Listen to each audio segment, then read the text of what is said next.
ओवैसी मुसलमानों के लिए हीरो या जीरो। रिसेंटली असदुद्दीन ओवैसी साहब ने राहुल गांधी जी को चैलेंज किया और कहा कि अगर हिम्मत है तो हैदराबाद पार्लियामेंट कॉन्स्टिट्यूंसी से एमपी का इलेक्शन कॉन्टेस्ट करके बताइए। इनके इस चैलेंज के बाद मैंने ये सोचा कि हैदराबाद पार्लियामेंट को ओवैसी साहब ने ऐसा क्या डेवलप कर दिया जो इतना बड़ा चैलेंज कर रहे हैं।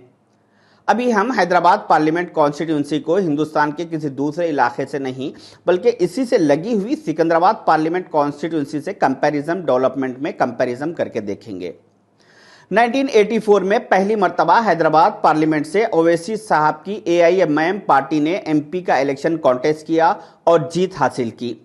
उस तारीख से आज तक यानी पिछले 38 ईयर्स में ओवैसी फैमिली ही इस सीट से जीत हासिल करते आ रही है।